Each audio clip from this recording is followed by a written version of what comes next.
He can see a sniper's bullet before it fires. Even when a gunman takes hostages, he already knows every danger that is coming. This isn't a trick, he actually saw the necklace break before it happened. Cage has a gift. He can see 2 minutes into his own future. With power like that, you'd think he'd be rich or running the world. Instead, he keeps a low profile, hitting the casino when his wallet runs dry. He taps the slot machine and wins the jackpot, but never gets greedy. The hard part is getting out with the money, so he keeps it small and steady. He never draws attention, but his luck was bound to run out eventually. His winning streak and calm demeanor at the table finally raised red flags. The manager's blood runs cold watching the footage, and he orders security to grab him.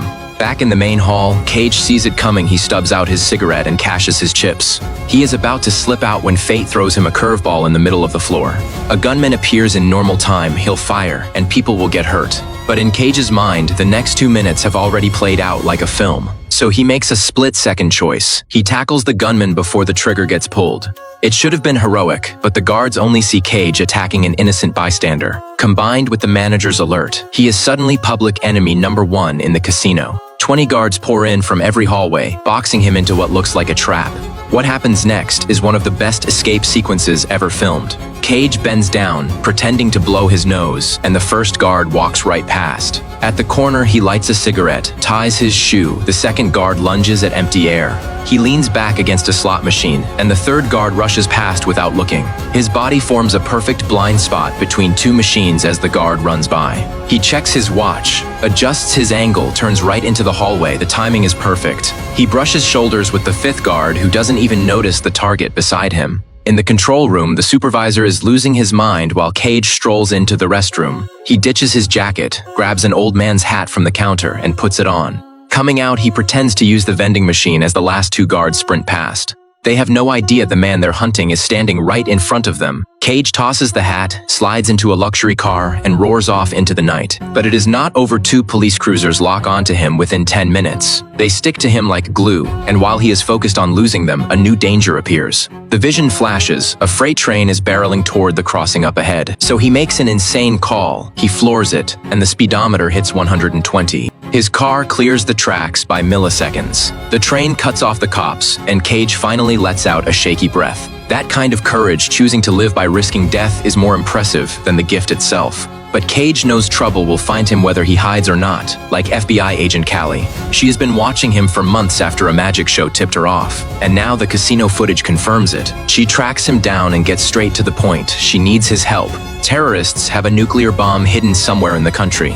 The FBI needs his ability to find the bomb before it detonates, but Cage refuses. First, he can only see 2 minutes ahead, not nearly enough to search an entire city. Second, the government used him once before, and that memory still haunts him. The next morning, he shows up at an upscale diner, checking his watch obsessively. He is clearly waiting for someone specific, and he looks like he is about to jump out of his skin. For 10 years, Cage has dreamed of the same unknown woman, and today's the day they meet. 8:09. This diner, and the strangest part is, his power has a hard limit. He can only see 2 minutes ahead, but this woman is the one exception to that rule. The dreams he has been having cross time itself, and the face he has seen 1,000 times. Liz. She is standing right in front of him now, and Cage freezes like time just stopped. He needs to find out why this girl keeps appearing in his visions, so he starts hitting on her with total cheat codes. First try, he walks straight up, fumbles it, gets rejected, rewinds time. Second try, he asks for a light, politely turned down. She hates the macho violence act, so he fails again and immediately switches tactics when time loops back.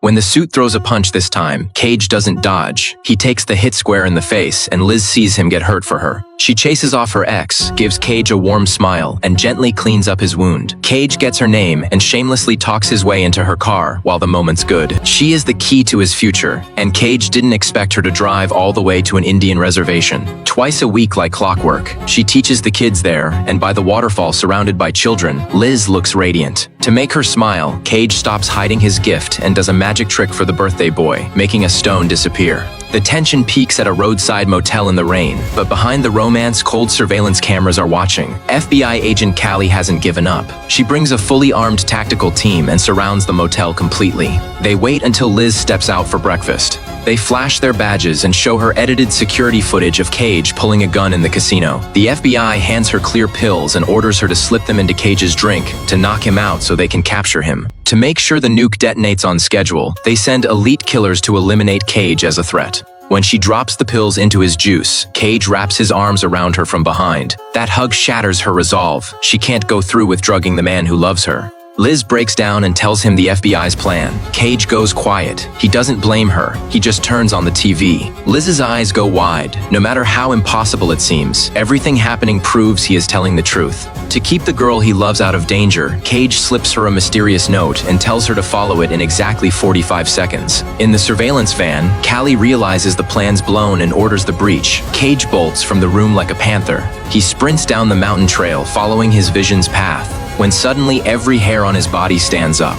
The terrorist sniper, famous for never missing, pulls the trigger. At the same moment, Liz stares at her watch, and when the second hand crosses 45 seconds, she starts a parked sedan, pins the gas, and rolls out the door while it is moving. The driverless car keeps going and slams into a rusted water tower base. The collapsing tower triggers a chain reaction. Stacked construction materials roll down the slope like bowling balls toward the agents. But fate's closing in tighter than he thought. Cage barely makes it into the overgrown trail. He runs straight into Callie, aiming her gun. They both freeze. Then a thunderous crash erupts from the hillside. He throws himself at Callie and shoves her clear. But what he gets back is betrayal. Cage is dragged to FBI headquarters. Strapped to a chair, his eyelids forced open by clamps, made to watch news footage. Callie's trying to push his ability past its limit to find the nuke. But every future Cage sees is pure despair. He sees Liz kidnapped by the terrorists, strapped with explosives, and to force Cage out into the open.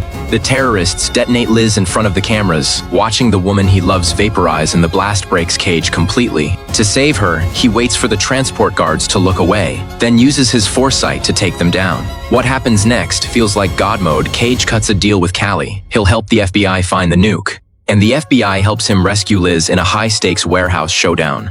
The real Cage makes his move. He directs the tactical team to the terrorist leader's location and Liz, who he is holding hostage. He kills the terrorist leader and saves Liz, but the nuclear threat is still live. The scene suddenly cuts. Cage's eyes snap open. He is still in the motel bed with Liz asleep in his arms. Morning light's just starting to come through the window. Everything from the moment he lay there watching her sleep.